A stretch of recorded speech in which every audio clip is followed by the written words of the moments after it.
what is your argument then? You say, I'm not a historian, but I'm going to spend my time talking about history. I'm not a journalist, but I'm going to spend my time talking about this thing. I'm not an expert on this, but I'm going to spend my time talking about this thing. It's a weird move, yeah? No. You don't think? No, I'm a free American. I can talk about what I like to.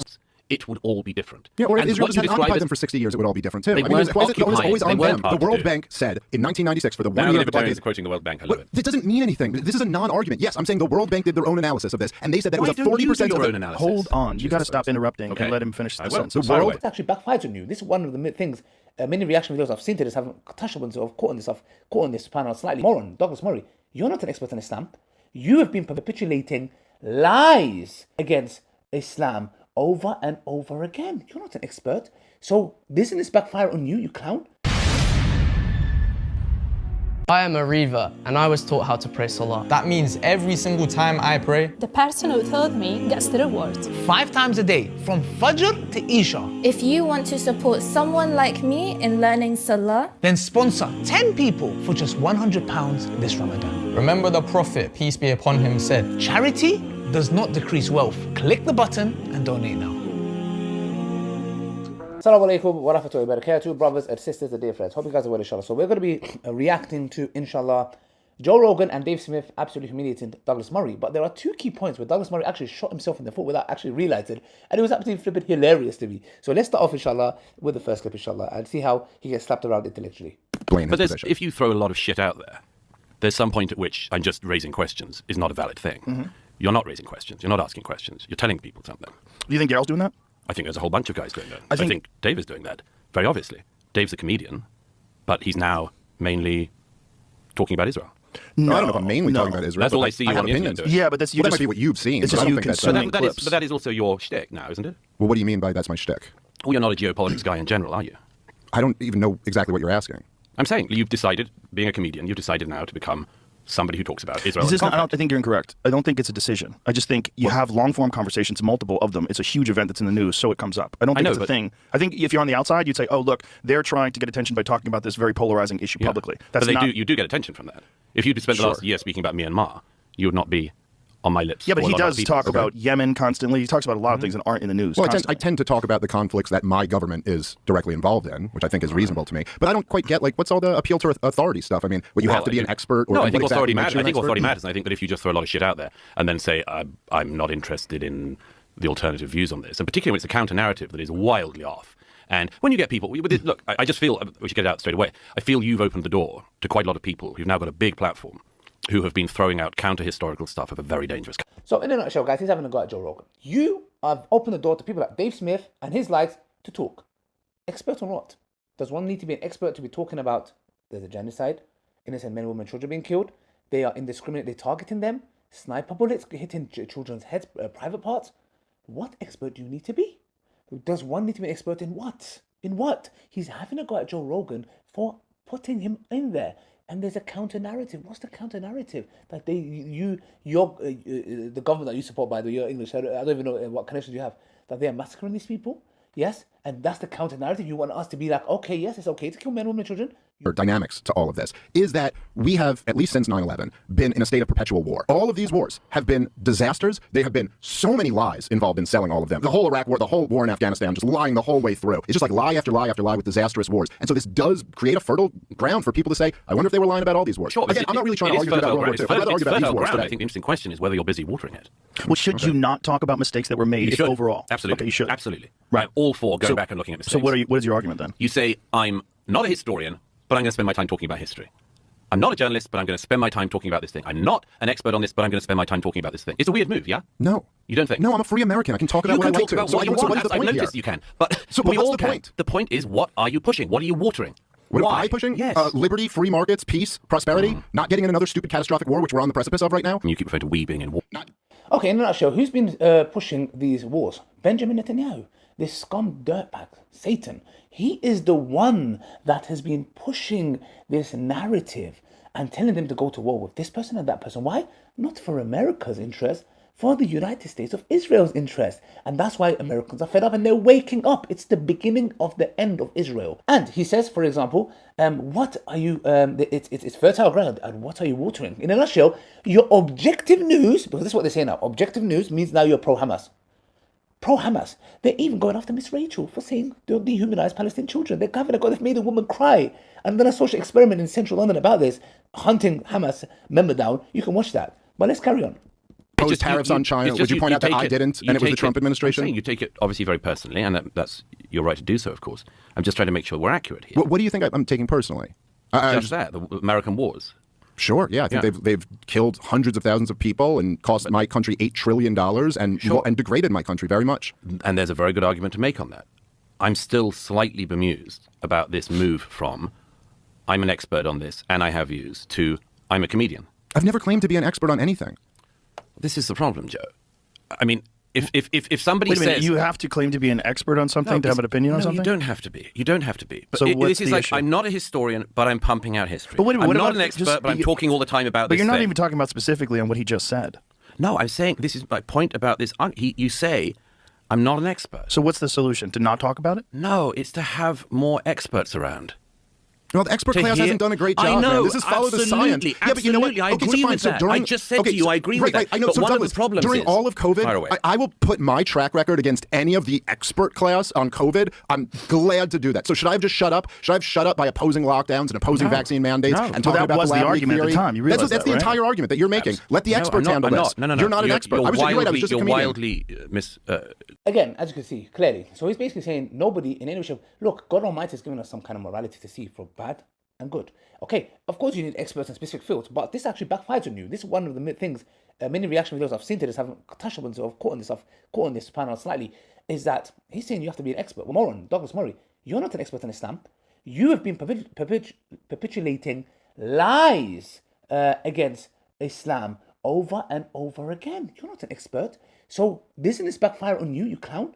You do not know nothing about Islam. You've been lying, misconstruing, taking things out of context, and you are the reason why innocent men, women, and children, Muslims, have been attacked all over the world, or even some of them killed because of your rhetoric. This man is saying America first. He's saying why United States of Israel? It should be United States of America. He's putting his country first. Let's carry on, and let's see how he shoots himself in the foot again.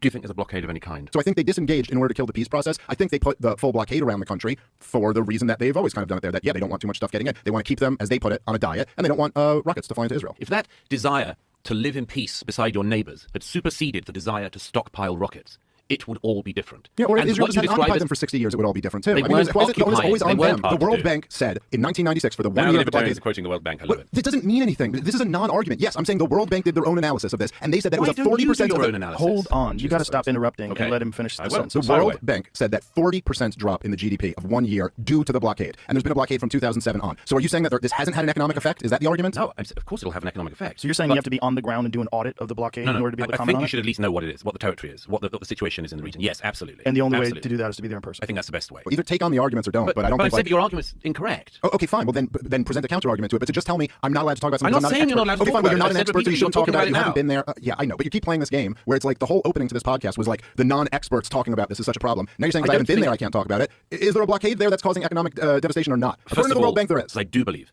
that one of the things you should do if you're talking about something is to see it. Yeah, you've established that. Is there a blockade? The reason why trucks get searched is not because the Israelis want to search through grain or flour. It's because they wanted to stop the trucks containing the arms and... To understand it properly. Whenever you go into the Muslims and who've been massacred, yes, we talk about they hate the West. They don't hate the West. They do not hate the West. They don't care about you and your freedoms and your degeneracy. You can keep it to yourself, mate. Yes, whenever you go to these regions, I spoke to Muslims and said, what's your problem with the West? And they'll come and say, you are massacring us. You're coming to our lands and stealing our resources. And very interestingly, when he shoots them in the foot, and Dave Smith pulled him up on this, which is that he's like, well, if you come and he's like, oh, if you, if they stop sending rockets, Hamas, then we will not be doing this. Hold on a second. And Dave Smith said, well, if you haven't been occupying them for that many years, they wouldn't be doing what they do it. And this is the next reaction I'm going to show you is where Douglas Murray shoots himself in the foot by actually making an argument for the Palestinians. Watch this for yourself, guys. I don't know how people miss this out. Watch this carefully. Views about iron ore production in the Bavarian forest and this sort of thing. And I remember everyone was all over the place, and the moderator turned to the historian Andrew Roberts and said, Andrew Roberts, why did World War II begin? And he said, World War II began because Hitler invaded Poland. And those moments come along quite often at the moment, which is, yes, there's an awful lot of very interesting things to look into. There's a lot of very interesting things going on which we should all be able to talk about and do talk about. But sometimes you have to remember the origin causes of things as well, and you have to stick to keeping that in mind. Yeah, well, I think that a lot of people are pretty bad at the moment of keeping that in mind. Like you can concede Ukrainian corruption, you can concede all sorts of things, and still not lose sight of the thing of if Russia rolls tanks into neighboring countries. Yeah, it can't be allowed. Oh well, listen. Okay, so on that, I think we have an area of agreement. And did you hear that? Why did World War II began? Yes, he's talking about somebody who's bigging up and saying, the guy said, oh, put all of those little leaves to the side. Let's go to the root of the problem. Why did World War II start? Because Hitler went into Poland. Why did the war start with Russia? Because Russia brought its tanks to its neighboring countries. Okay, so you're trying to make a point based on the root of the problem is what? That if they did not do that, if Hitler didn't go to Poland, World War II would have started.